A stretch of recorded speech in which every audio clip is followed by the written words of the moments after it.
May we continue where we left off last Sunday.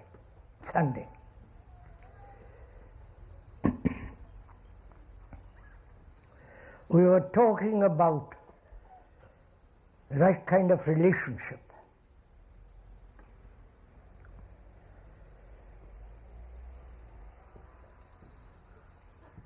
Most of our relationship is in that relationship there is a great deal of conflict, struggle, lack of understanding each other, and so on. We went into it very carefully. I won't, if you do not mind, we won't go into it again today. That's where we left off last Sunday when we met here. We pointed out how important it is to have right kind of relationship. Man, woman, or with people who are far away from us. Because life is a relationship, is a movement in relationship. And apparently, we have never been able to solve the problem of not having conflict in relationship. And we went carefully into that problem. And this morning, we are to talk about two things: order and fear.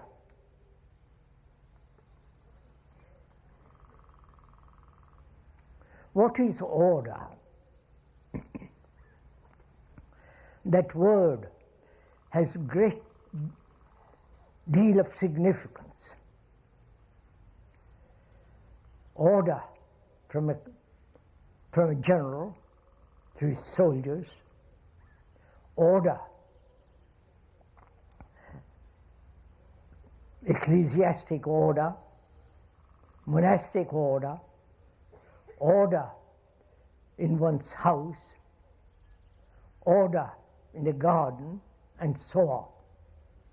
That word has extraordinary meaning. We have tried to establish order in society by laws, by authority, by policemen, and so on.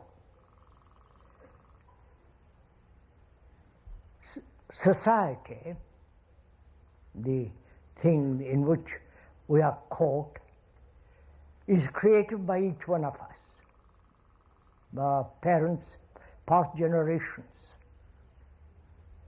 And that society is in disorder, confused. That society has almost become immoral.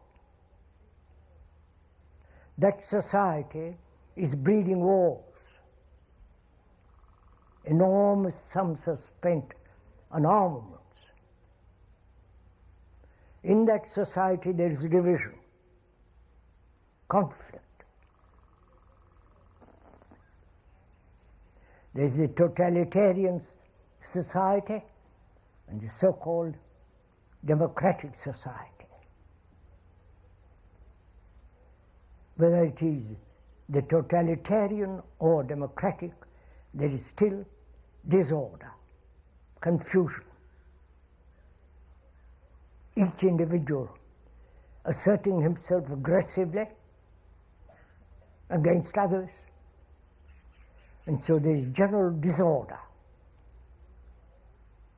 That disorder is created by all of us, because we live in disorder. Our house is in disorder, not the physical house, but the psychological house, which is our consciousness, is in disarray, disturbed,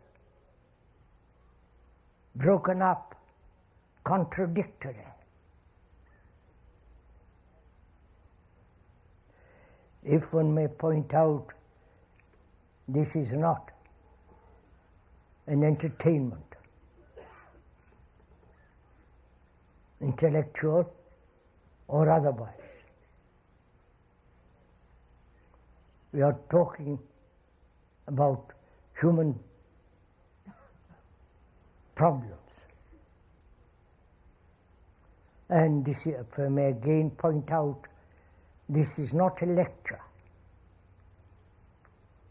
A lecture being giving certain information, having a discourse on particular subject in view either to convince, to do some kind of propaganda, and so on. This is not a lecture in that sense. But together we are investigating, we are exploring into the question of order and disorder. Well, our minds are in disorder. Can such a mind create order, bring about order? That's the first problem we have to face. Most of us in our daily life are in confusion, uncertain, contradictory, psychologically deeply wounded, psychologically having no right relationship with another, and in that relationship there's contradiction, disorder, disharmony. And so our life, probably from the moment we are born till we die, we live in disorder. One wonders if one is aware of it. We went to the question of what is aware, to be aware, to be conscious, to recognize the fact that one is in disorder. If one is at all aware of that fact, and if one is,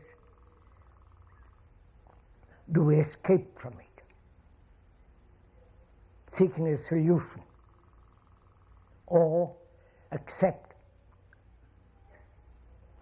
a pattern of order, a design of order, and therefore conform to a particular norm? Are we aware of all these psychological movements born out of disorder?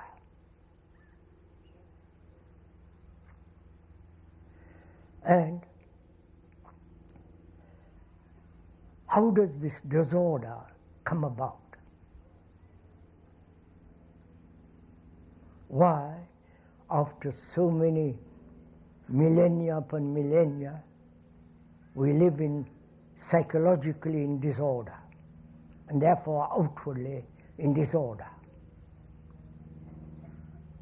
Outwardly, our disorder is expressed in multiple forms, as nationality,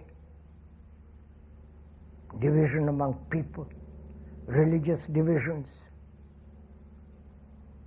wars, and so on.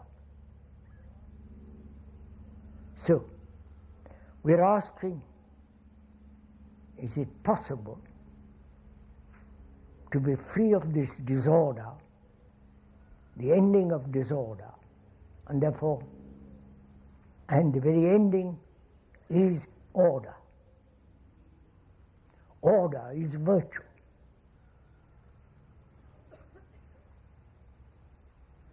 You cannot possibly discipline the mind to become orderly.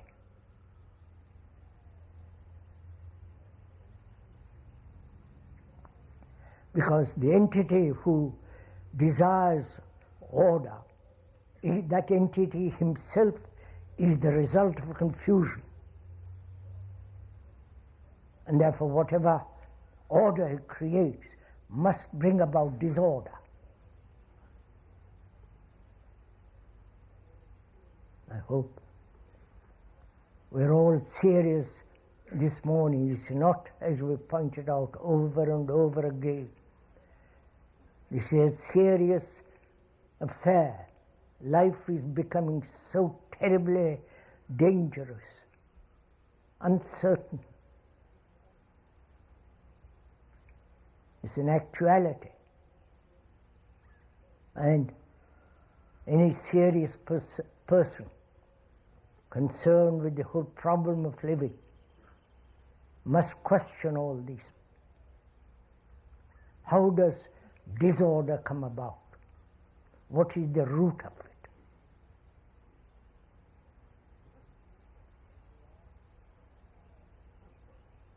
When we ask a question of this kind, you're asking the question, not the speaker. You're asking the question of yourself.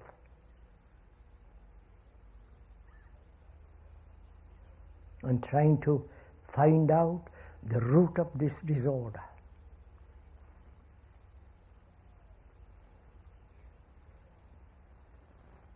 Is it desire? Is it very nature and the structure of thought itself is disorder? That is, thought itself is disorder. We're asking that question. Does disorder arise out of desire? Does disorder arise out of the very act of thinking? That is thought the source of disorder?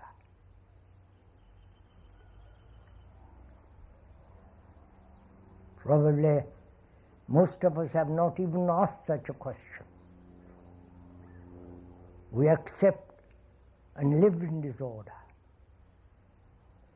We say that's our conditioning, and we must accept that condition.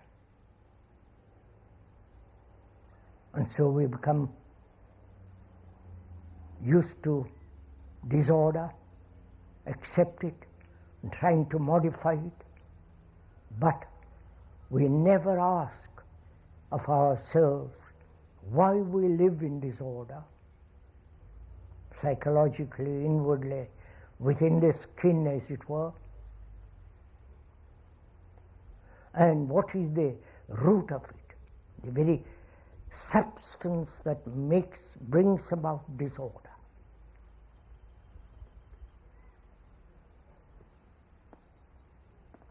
Is it desire?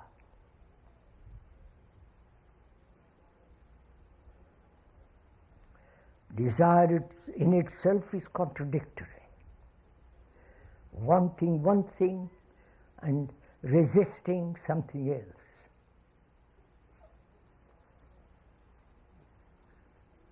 Desire for happiness and doing everything that brings about unhappiness.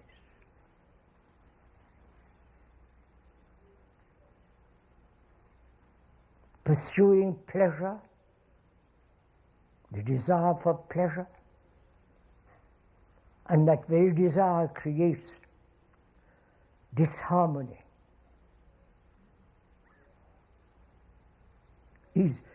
So we are asking seriously,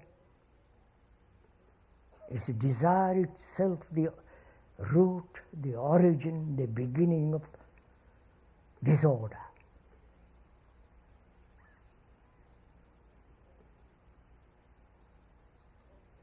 And what then, if it is? We are not saying it is, because we are inquiring. We are going deeply into this very, very complex problem of desire.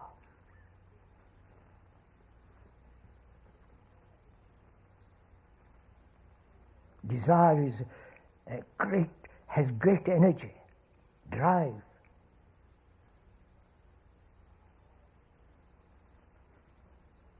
Desire for so many things,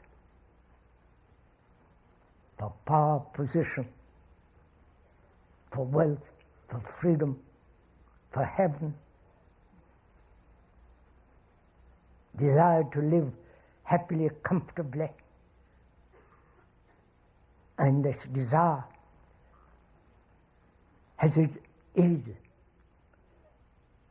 accumulates itself into will. Will is the essence of desire. So we must inquire, what is desire, which may bring about disorder. We desire to have food, that's quite natural. We desire to have a house, a shelter, that's also quite natural. To be clothed, that's quite natural. But is psychological desires for power, position, to become something beyond what one actually is, to achieve some idealistic state. There are so many kinds of desire, contradicting each other and sometimes working together. So we should very carefully go into the question of why and what is the origin of desire, and whether it is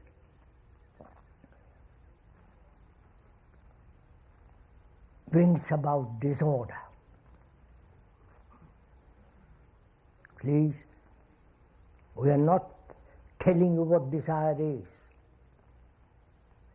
and then with which you agree or disagree. We are having a conversation together.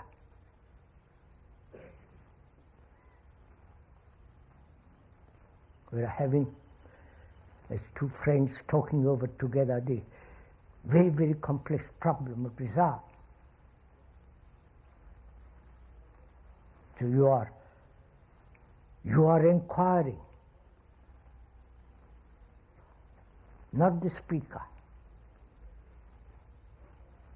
The speaker is only verbalizing it, putting into words the inquiry which you are making.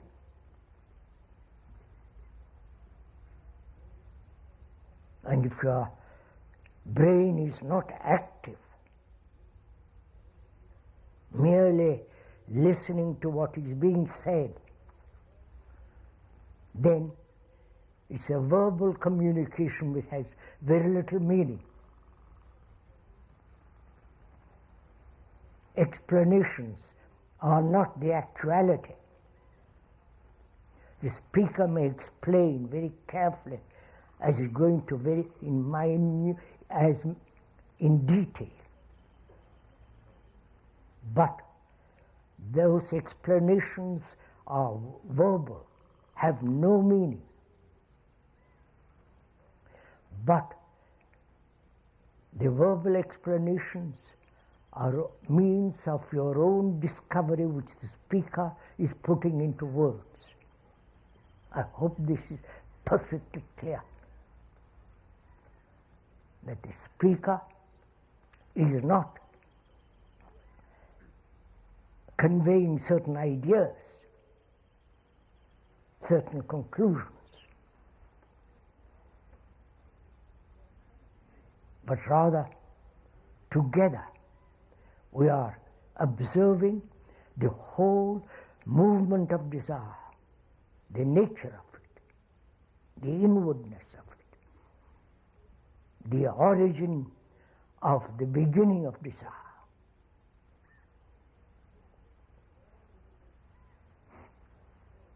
In all religions, throughout the world.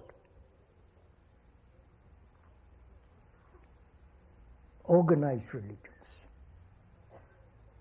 The accepted authoritarian orthodox religions. They've all said, suppress or transmute desire. Identify your desire with that which is great, with that which is the savior, which is that which is something you want to achieve. Identify yourself with it. And so gradually suppress any contradictory, any sensual desires. This has been the edict of all religions. Monasteries are based on it. The monks pursue it. And the Asiatic monks, the sannyasis, do it in their own way. So desire has been condemned. We are not condemning it. We are not saying it must be suppressed or transmuted or play around with it. We are together going into this very complex problem, observing without motive. That's the whole point. Without motive. Just what is desire, which drives most of us, both commercially and psychologically.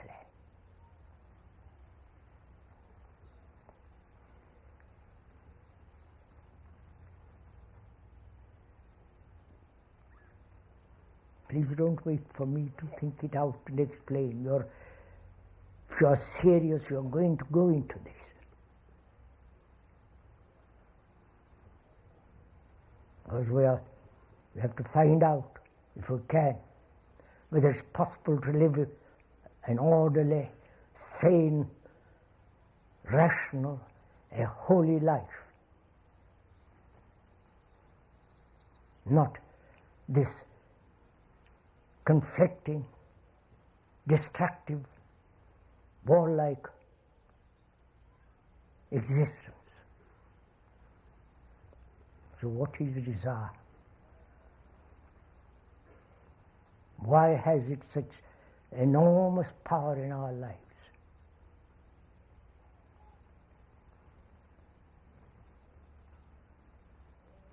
As we said, order is virtue. To become virtuous is desire.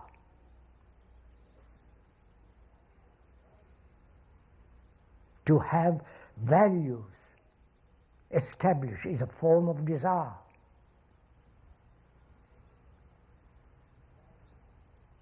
You may have values, patterns, ideas, and so on. But if we do not understand the very movement of desire,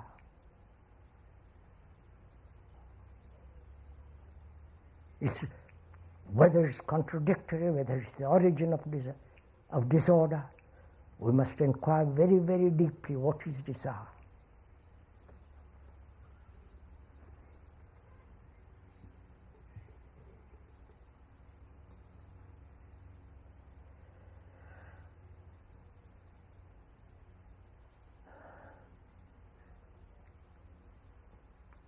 Is not desire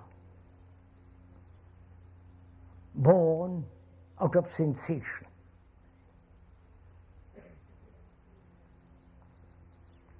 Sensory responses is part of desire.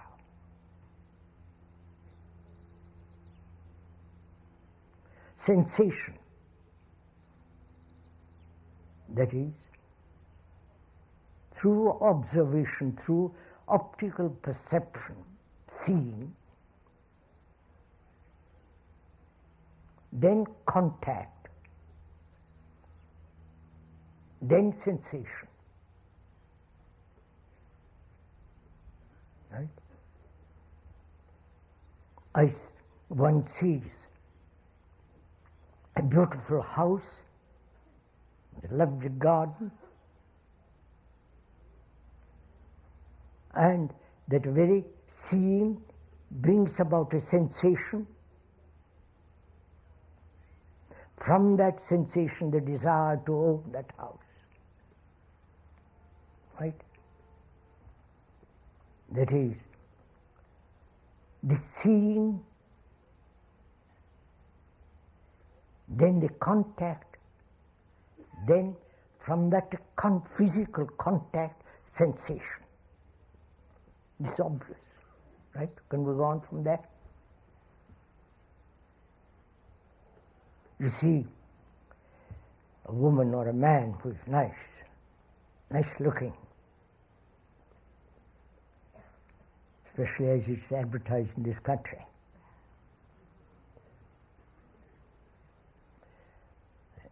And there is the very seeing, then the contact, then the sensation.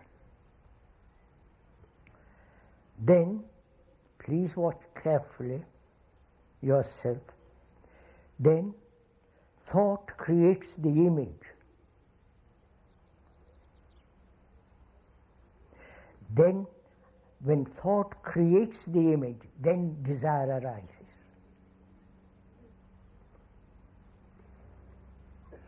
Right? It is, one sees a shirt, a robe in the window of a shop, goes inside, touches the material, then the very contact of it creates a sensation.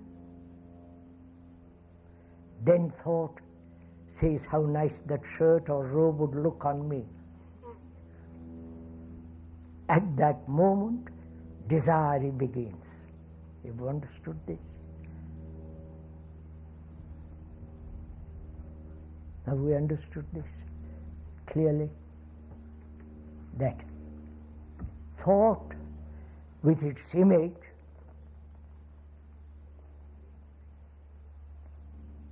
creates desire when there is sensation. Right, sir?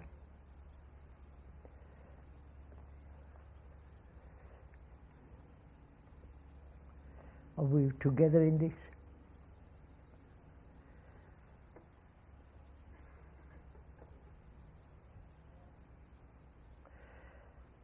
And if this is clear, don't please accept what the speaker is saying.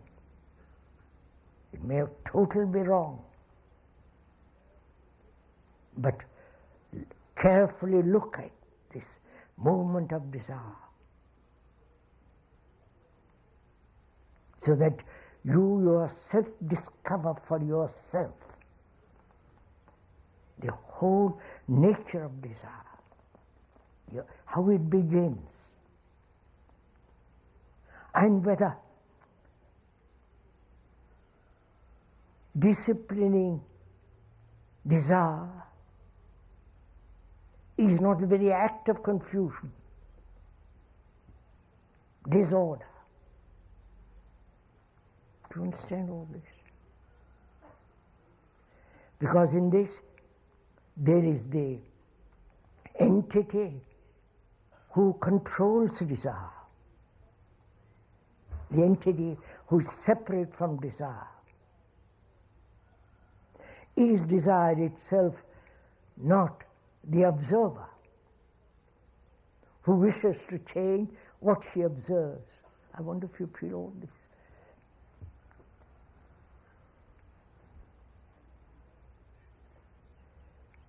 May I go on with this? Oh. Please, sirs, don't look at me. That's not important. Find out for yourself the actuality of the beginning of desire. Not how to discipline desire. We'll come to that presently. But we are just observing the whole movement of desire. The seeing, the contact, then the sensation, then thought, creating the image, which is the beginning of desire.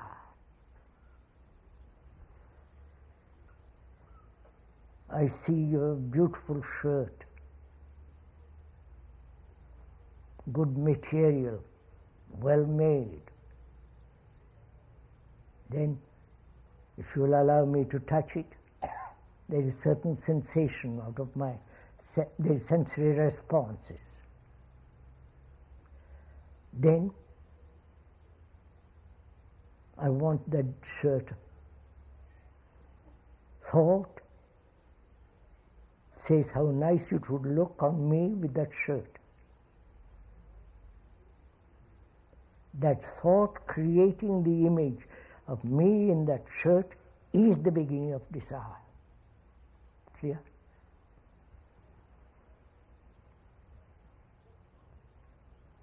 Now, the question is, if that is so, which is logically so, there is no question of refuting that. That's a fact. Not because the speaker says so, it's so. If you observe it, it's the movement. And then the question arises, why does thought interfere with sensation? You follow the question? I see you have got a marvelous car that I think I'm quite sure it'll appeal to all of you.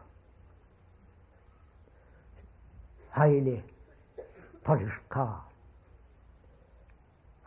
You see it on the road as you pass by. Look at it, go around it, touch it. There is that sensation out of it. Then you imagine you sit in a car and driving it. Then the imagination is the action of desire. Right? Is this clear? Now the question is,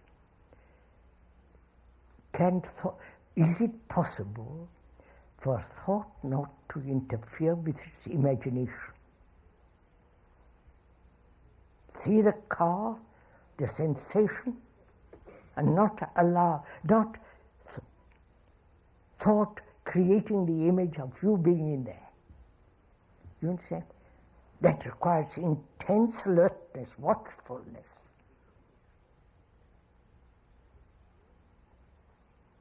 So there is no discipline to control desire, but on the contrary, the intelligence observation of desire is in itself an act which frees the mind from the urgency of desire. I hope you understand all this. Because we have got to talk something much more complex. If this is understood, then we should go and ask, what is fear? What is the origin of fear? Whether the mind, psychological state, can ever be free totally, completely from fear. Not say it is possible or it's not possible. If you say both, either one or the other, that conditions your own state of inquiry. But if you are if there is the intelligent demand, whether the mind, whether a human being, his psyche, his consciousness, can ever be free completely, not partially. Not one day be free of fear, the next day full of fear. But the entire movement of fear, conscious as well as deeply rooted fear, whether it's possible for the human mind to be utterly free of it. Because fear is one of the factors of disorder. Not only desire, but also fear. Most human beings are afraid, either physical fears and psychological, complicated fears. Fears of not fulfilling, fears of not becoming, fears of in their relationship, fears of not having jobs, especially now in this country there are 10 million people unemployed. Fear of darkness, fear of death, fear of the very act of living. There are so many forms of fear. Naturally, as one observes fear, the state of fear,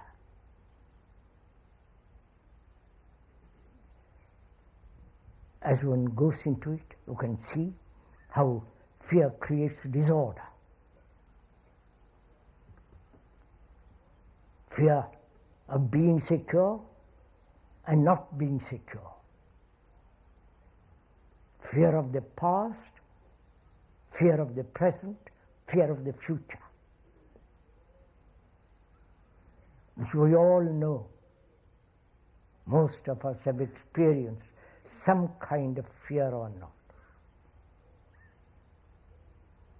Urgently, very deeply, or superficially. When one is afraid, the whole psychological state becomes tightened, strained, you know all that. And where there is fear, there is darkness and escape from that darkness. Then the escape becomes far more important than the fear itself. But fear always remains. So one asks why human beings who have lived on this earth for millions of years, who are technologically intelligent,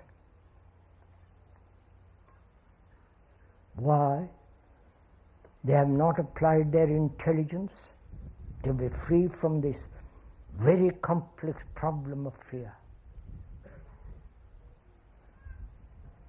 That may be one of the reasons for war, for killing each other.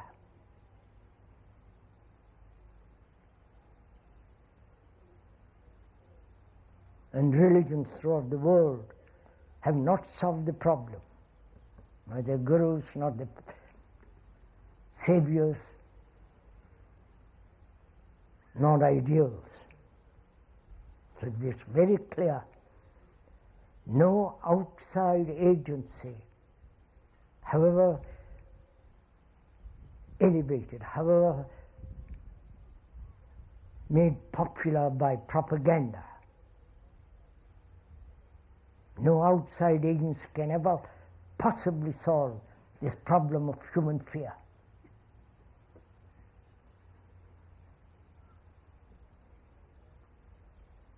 So we must find out. Again, if one may repeat, you are inquiring, you are investigating, you are delving into the whole problem of fear. Speaker may not only explain, but the explanation has no value unless you yourself go in deeply into this question. And perhaps we have so accepted the pattern of fear that we don't want even to move away from it. So, what is fear? What are the contributory factors that bring about fear?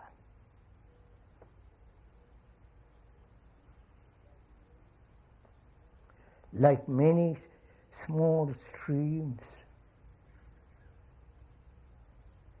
rivulets that make the tremendous volume of a river. So what are the small streams that bring about fear, that have such tremendous vitality of fear?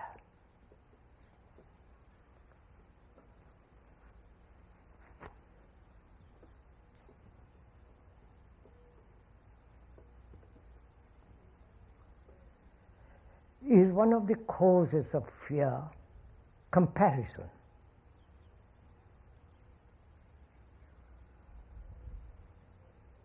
Comparing oneself with somebody else, psychologically.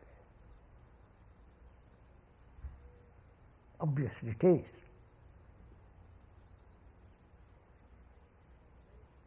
So, can one live a life without comparing yourself with nobody? You understand what I mean? When you compare yourself with another, ideologically, psychologically, or even physically, there is the striving to become that, and there is the fear that you may not.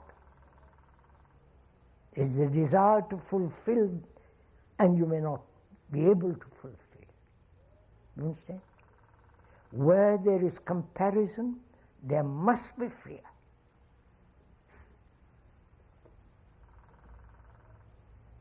And so one inquires, asks, is it possible to live without a single comparison? Never comparing. Whether you are beautiful or ugly, fair or not fair, physically, psychologically, approximating yourself to some ideal, to some pattern of values.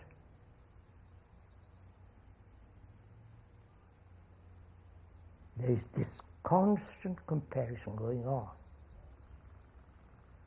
We are asking, is that one of the causes of fear? Obviously. And where there is comparison, there must be conformity.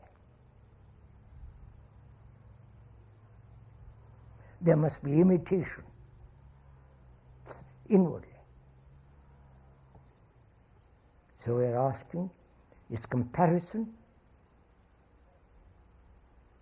conformity, imitation, are they contributory causes of fear? And when can one live without comparing, imitating, conforming? Psychologically. Obviously, one can. If those are the contributory factors of fear, and you are concerned with the ending of fear, then inwardly there is no comparison, which means there is no becoming. Comparison entails, the very meaning of the comparison is to become that which you think is better or higher, nobler, and so on.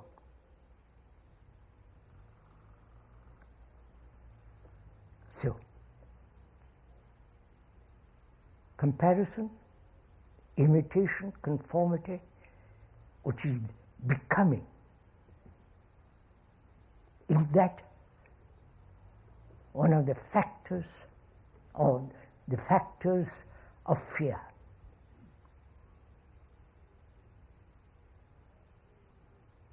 We are not saying it is, but you have to discover it for yourself. Then, if those are the factors, then if the mind is seeing those factors as bringing about fear, the very perception of those ends the contributory causes. Where there is a cause, there is an end. I hope you understand this. If there is physically a cause which gives you a tummy ache, that there is an ending of that tummy ache by discovering what's the cause of the pain. Similarly, where there is a cause, there is an ending of that cause. And is time a factor of fear?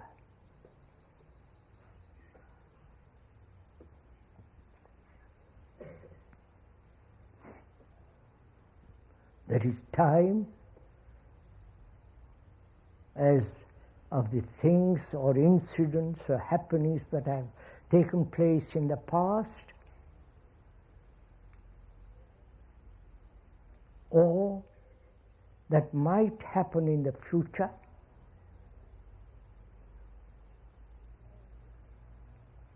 and the present. Time is a movement from here, physically from here to that place. From one point to another point, a movement from one point to another point requires time. To learn a language requires time. To learn any form of technique requires time. But when we think about the future, what might happen?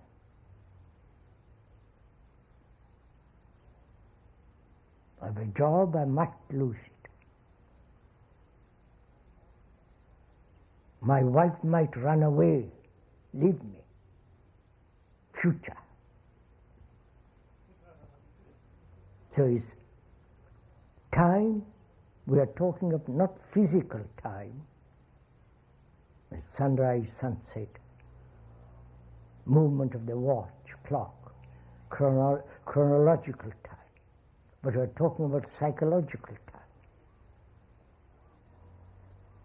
I am, I shall be, and I might not be.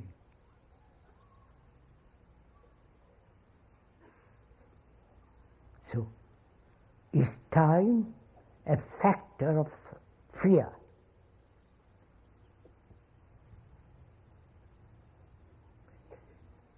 Just a bit, if it is not how to stop time, you can't stop time, but to observe it first. We'll go into it. But first, observe the fact that one of the factors of fear is time. That's why I'm afraid of death. That's in the future. So, is time a factor of fear? Obviously, it is. Then, is thought a factor of fear?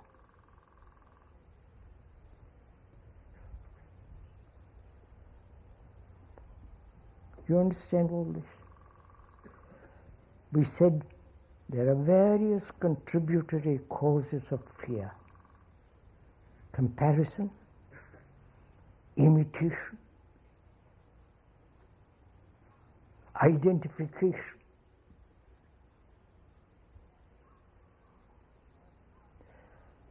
And this act of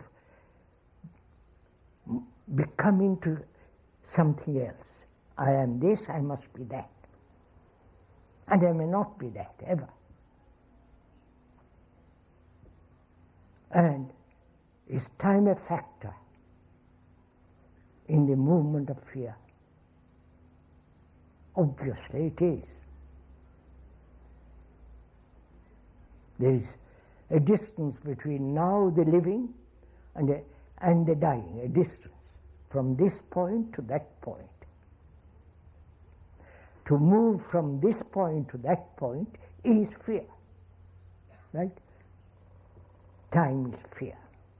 So, next we are asking, is thought fear? It's very important to find out.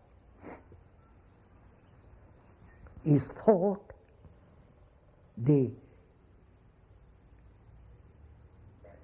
root of fear? Time is the root of fear, obviously, as comparison and so on.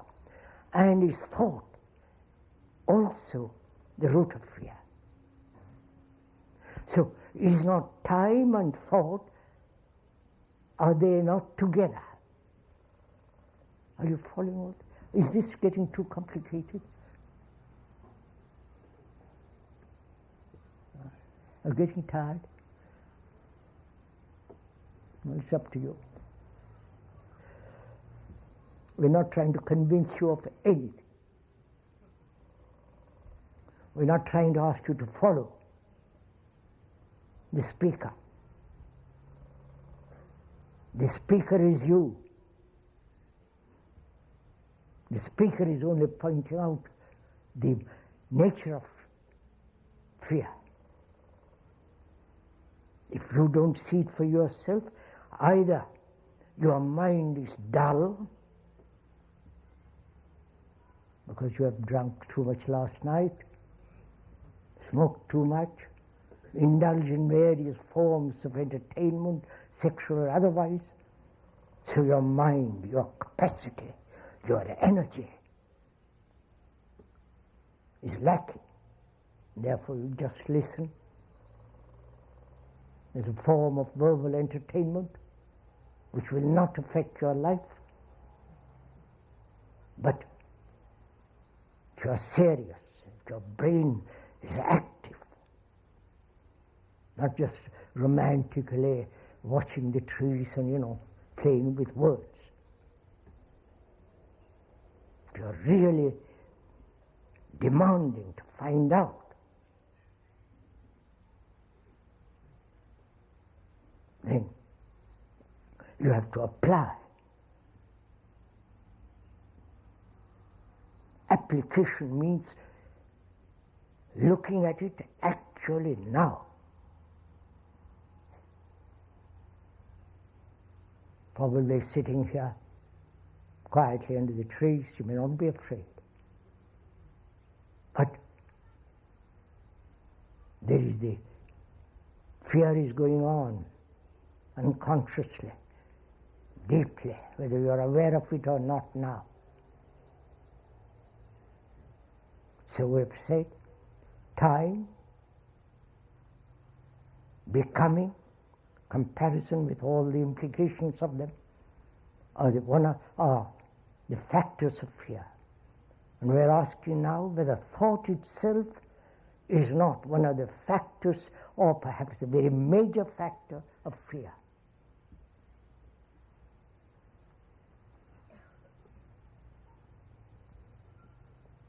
What is then thought? Thought compares. Thought imitates. Thought says, I am this, I must be that. I must fulfill, I must identify myself, I must be something. It's all the movement of thought. And thought itself may be disorder. We are inquiring, please go into it. We are not denying that thought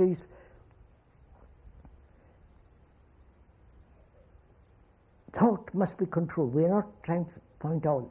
See that thought may be one of the probably major factor of fear.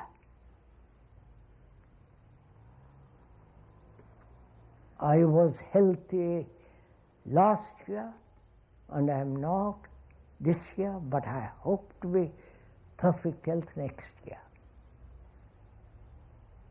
There's in that movement the thinking about the pain of last year, hoping not to be this in the future, is the movement of fear, thought.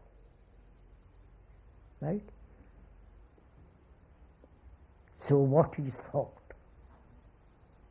Not can thought ever not stop and let nature take its own course. But we are inquiring into what is thought, what is thinking.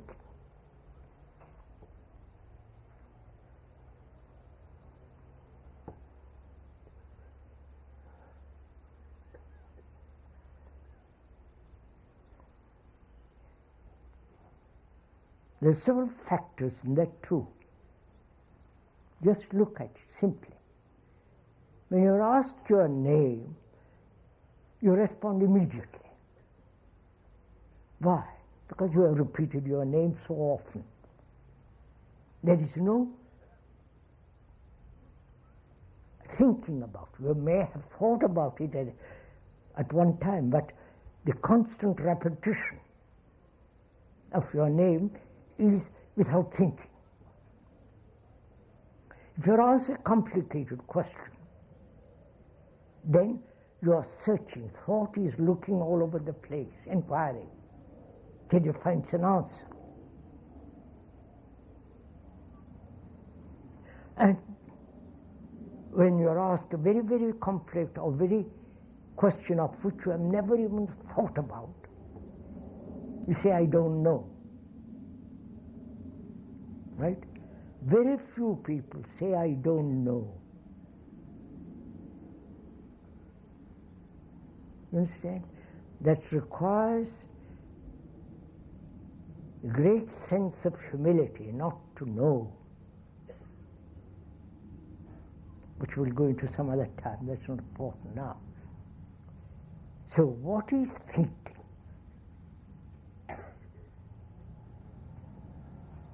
Thought has created the extraordinary beautiful pictures,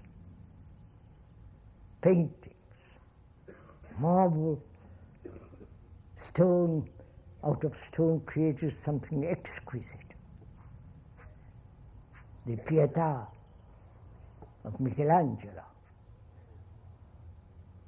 the great cathedrals. And also created the submarines, the missiles, the atom bomb.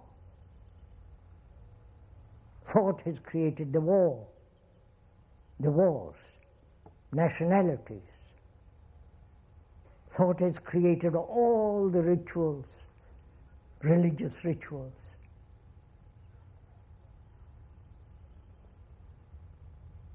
thought has invented the savior, whether the Hindu savior or Christian savior. So thought has done most extraordinary things. The computer, which may take the place of human brain. And what's going to happen to your brain when the computer does it? Everything, which is again different matter. So we must find out what is thinking. And whether that thought itself may be the origin of disorder and fear.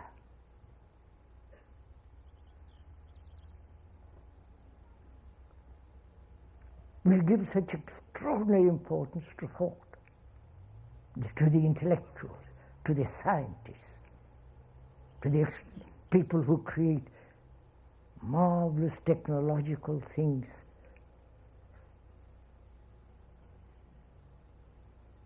But those very people who have invented all this,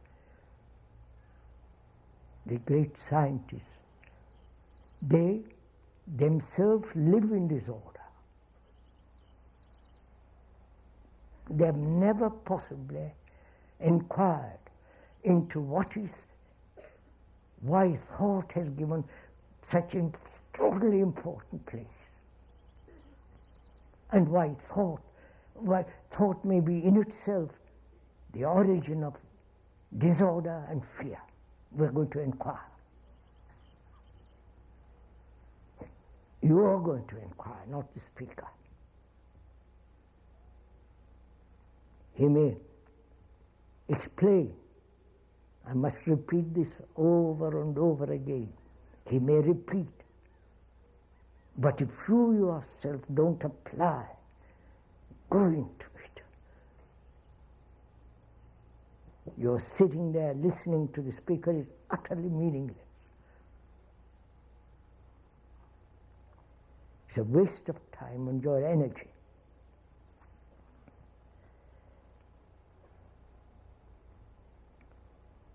From the ancient of days, man has experienced an accident, a sensation, a danger, a pleasure. And this experience has left knowledge. He derives from that experience knowledge.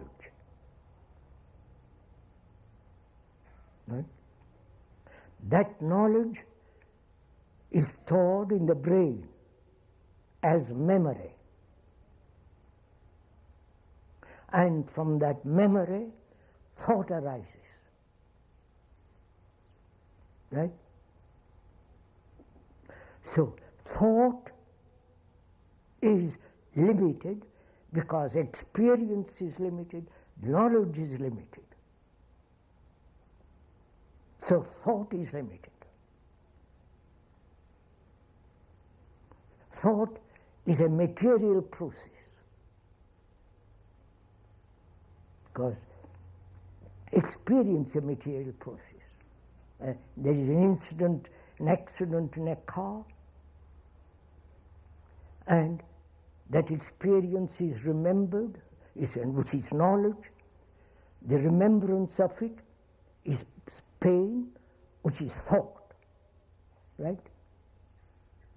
So thought is a movement is from experience, knowledge, memory, thought. Again, there is no question of anybody disputing that fact. If you have no experience, if you have no knowledge, no memory, then you're not thinking, you're just in a state of amnesia. But we are supposed to be thinking human beings. So, knowledge is always limited about anything. That is so. Thought has created the things in the cathedral, in the church, the rituals, and then thought worships them. You follow all this?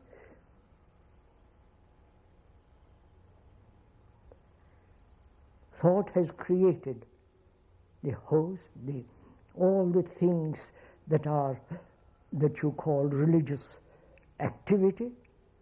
Thought has invented it. And then thought says you must worship it. So one asks, thought is never sacred. It can never be sacred. But we have made certain things of thought sacred.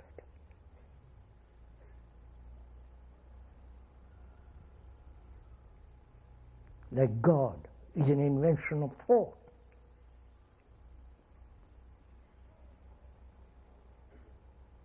You know you won't like this, but there it is.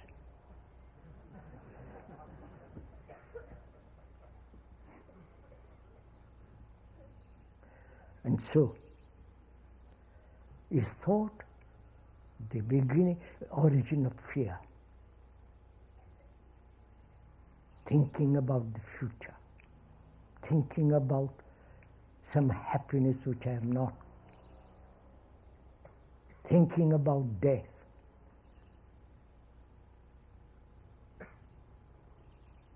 Thinking I might become that, paralyzed,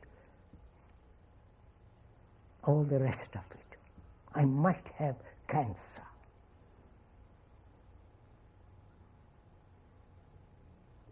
So thought, time are the same. Time and thought are the same. And the contributory causes of all this is thought.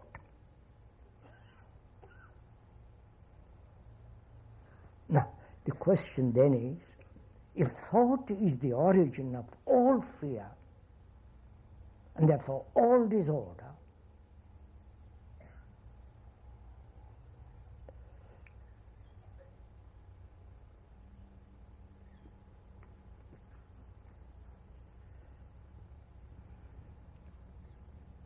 if thought is the origin of disorder, fear, then what is one to do?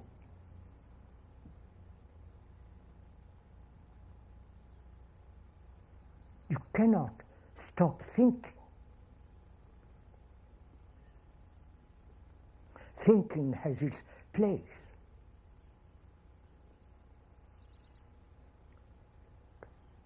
When you leave here, you go to your house. That's movement from here to there is an action of time and thought. Thought and knowledge are necessary when you are writing a letter, speaking a language, driving a car, any technological business and so on. Thought and knowledge are absolutely necessary. But we are asking, the accumulation of knowledge about the psyche, about yourself, and thinking from that knowledge, is that necessary? You understand this question? DC, please give your thought a little bit, your attention a little bit. Is it necessary to record psychological events?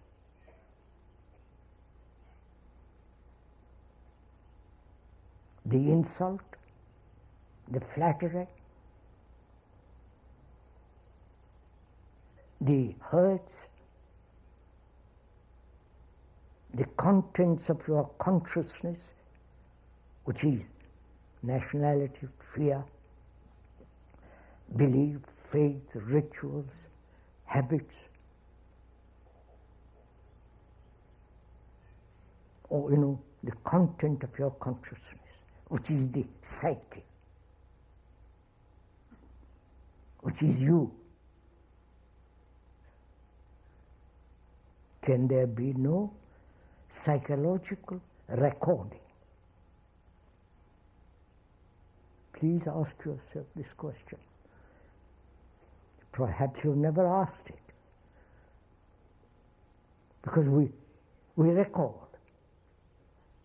You record an insult. You record a flattery. You record the hurts that one has received from childhood. You record your pleasurable activities.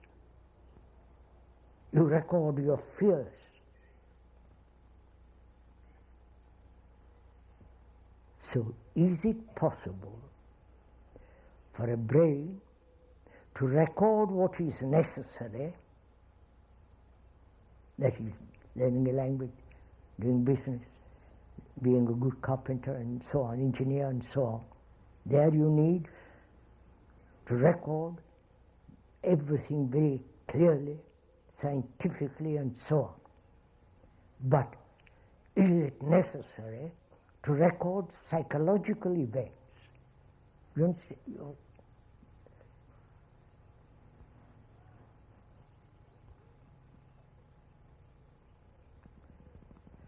That is to carry psychological burdens all your life. Psychological problems all your life. The conflicts, the misery, the confusion, the agony, the loneliness, the despair. Is it necessary to carry all that? Which are the activity of thought?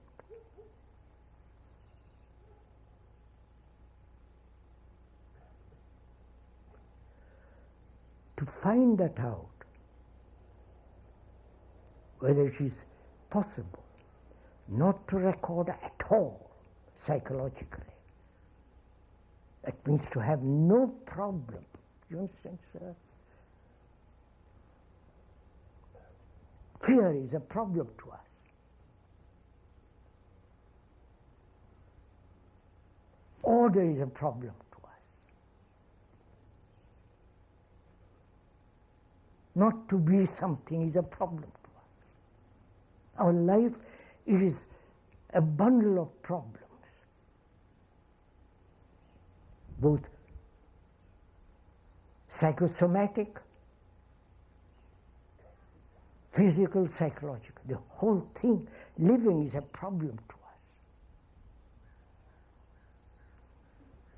It is the recording of everything, pleasure, pain, the loneliness, the fears and so on.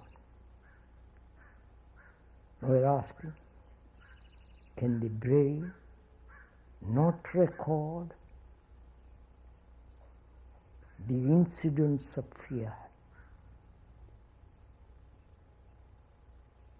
That is, to be aware of the whole pattern of fear, which is very complex.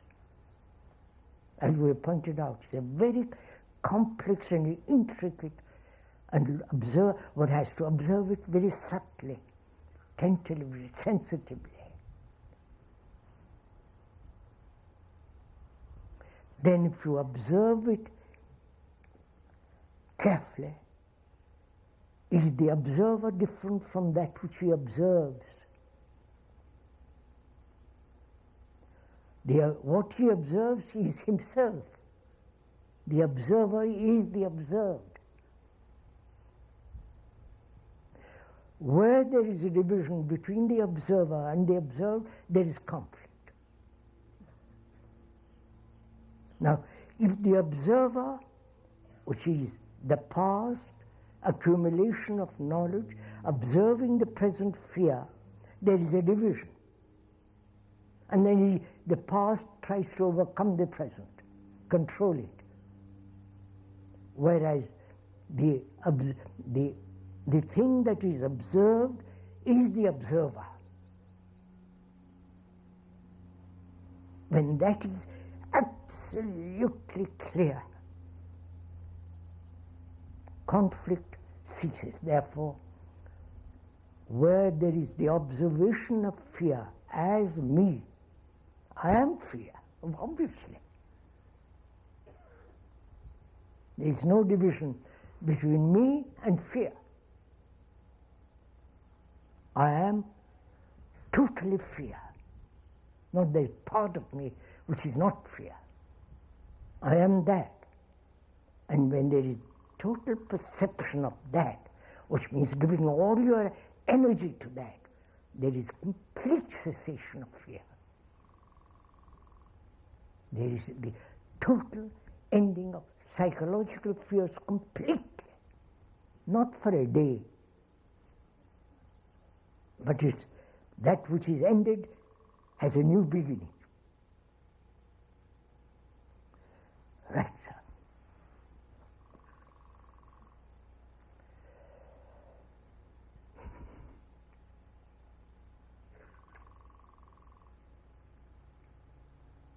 May I get up now?